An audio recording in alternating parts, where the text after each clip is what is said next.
오늘의 큐티 말씀은 열왕기하 7장 3절부터 20절입니다. 제목, 나병 환자들이 전해준 복음.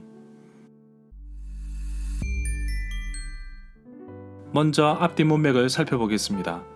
엘리사를 체포하기 위해 아람 군대가 북이스라엘 사마리아까지 왔지만 북이스라엘 왕은 아람 군대를 극진히 대접하여 잘 보냈습니다. 얼마 동안 평안이 지속되었지만 아람 군대가 다시 쳐들어왔습니다. 아람의 공격은 북이스라엘이 하나님께 불순종한 심판이었습니다. 백성들이 끔찍한 일을 당하는 것을 보면서도 이스라엘 왕은 회개하기는커녕 하나님의 사람 엘리사에게 책임을 추궁하였습니다. 그런 가운데 하나님의 사람 엘리사는 기근이 해결될 것이라고 예언을 합니다. 불가능한 일을 행하시는 하나님의 손길을 보게 됩니다. 굶주림으로 죽어가는 사마리아 성 안에 엘리사가 말했던 대로 기근의 문제가 해결됩니다. 아람 군대가 사라진 것입니다. 그런데 이 사실을 나병 환자들이 먼저 알게 되었고 이 기쁜 소식, 복음을 백성들에게 전하게 되어 엘리사의 예언이 이루어진 것으로 볼 수 있습니다. 문단을 나눠보겠습니다. 3절부터 11절은 도망친 아람 군대, 12절부터 20절은 말씀이 이루어지다. 3절에 보면 그 무렵에 나병 환자, 문둥병자 4사람이 성문 입구에 앉아 있었습니다. 레위기 13장 46절에 보면 나병 환자는 옷을 찢고 머리를 풀며 윗 입술을 가리고 외치기를 부정하다 부정하다 라고 외쳐야 합니다. 그리고 병이 있는 동안에는 진영 밖에서 살아야 합니다.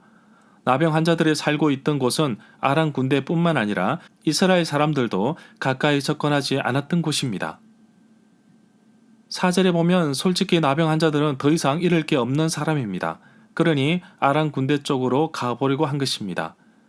5절에 보면 그리하여서 그들은 해가 질 무렵에 일어나서 아람 진영으로 들어갔습니다. 그런데 아람 진영 끝까지 가보았지만 어찌된 일인지 그곳에는 아무도 없었습니다. 6절에 보면 아람 군대가 엘리사를 붙잡기 위해 왔을 때 엘리사의 종이 두려워 떨었을 때 눈을 열어 여호와의 군대, 불말과 불병거가 산에 가득하여 엘리사를 둘렀던 것을 볼 수 있었습니다. 여호와의 말과 병거들이 눈에 보이지 않게 활동을 하여서 공포심을 일으킨 것 같습니다. 아람 사람들은 북쪽과 남쪽에서 협공해서 온다고 생각한 것입니다. 헷 족속은 가나안의 후손으로 이스라엘 가나안 땅을 점령하기 전에 살고 있었습니다. 7절부터 8절에 보면 그래서 해가 질 무렵에 장막과 말과 나귀들을 버려두고 도망쳤습니다. 그들은 목숨을 건지려고 모든 것을 내버려 둔 채 도망친 것입니다. 나병 환자들이 적진 끝까지 갔다가 어느 장막 안으로 들어갔습니다. 그들은 거기서 먹고 마셨습니다. 그리고 은과 금과 옷을 가지고 나와서 숨겨두고 또 다른 장막으로 들어갔습니다. 거기에서도 여러 물건들을 챙긴 뒤에 숨겨두었습니다. 9절부터 10절에 보면 그러다가 나병 환자들이 서로 말하기를 이 좋은 소식을 당장 왕궁으로 가서 알리도록 하자고 합니다. 그리하여 성으로 가서 성 문지기를 불러서 알려주었습니다. 12절에 보면 나병 환자들이 전한 기쁨의 소식이 왕과 신하들에게는 도리어 걱정거리가 되었습니다. 혹시나 함정이 아닌지 염려가 되었습니다. 13절에 보면 신하 가운데 한 사람이 성 밖으로 나가서 한번 살펴보게 하는 것이 어떤지 의견을 내었고 실제로 요단강까지 아람의 군대 뒤를 쫓아가 보았는데 급하게 도망치느라 길에 옷과 장비들이 잔뜩 널려 있었습니다. 16절에 보면 그러자 백성들은 성 밖으로 나가서 아람의 진영을 약탈하였습니다. 그리하여서 여호와의 말씀대로 고운 밀가루 한 스아에 한 세겔에 보리 2스아를 한 세겔에 거래할 수 있게 되었습니다. 엘리사가 여호와의 말씀을 전하였는데 16절의 말씀이 그대로 응하여졌습니다. 17절에 보면 왕의 옆에서 보좌하던 시종무관은 성문을 지켜야 했습니다. 결국 이 사람은 엘리사의 예언을 부정하였고 굶주린 백성들에 의해 결국 밟혀 죽었습니다. 이 사건은 열왕기하 7장 1절부터 2절의 말씀이 예언된 것입니다. 절마다 상세한 설명과 구절 해석, 핵심 내용과 중심 줄거리는 네이버 블로그에 올려져 있습니다. 내게 주시는 교훈입니다. 하나님은 말씀하신 대로 이루시는 분이십니다. 말씀하신 대로 그 기간에 단 하루 만에 정확하게 이루시는 분이십니다.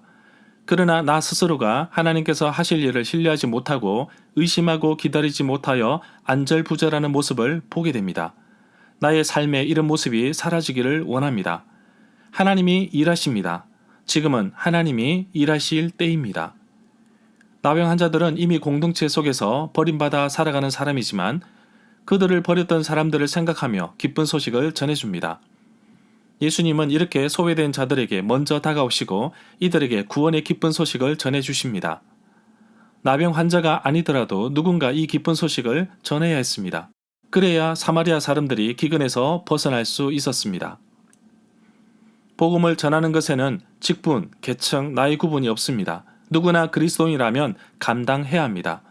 복음을 전하기 위해 그리스도인이라면 누구든지 선교의 현장으로 가야 하지만 현실이 그렇지 못하기 때문에 우리는 선교사를 보냅니다. 선교사님들을 위해 기도해 주십시오. 또한 국내에서 선교 활동을 하고 있는 간사님들을 위해서도 기도해 주십시오. 여러분들도 보내는 선교사입니다.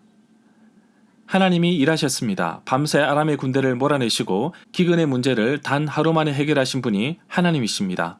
보좌관은 하늘의 문을 열어 곡식을 쏟아 부어도 해결하지 못한다고 하였지만 하나님은 우리의 생각을 뛰어넘으시는 분이십니다. 내 생각보다 앞서고 나의 생각보다 뛰어넘으시는 우리 하나님을 기억하고 오늘도 하나님께서 나를 통해 이루실 일을 기대하며 살아가는 하루가 되기를 간절히 소망합니다.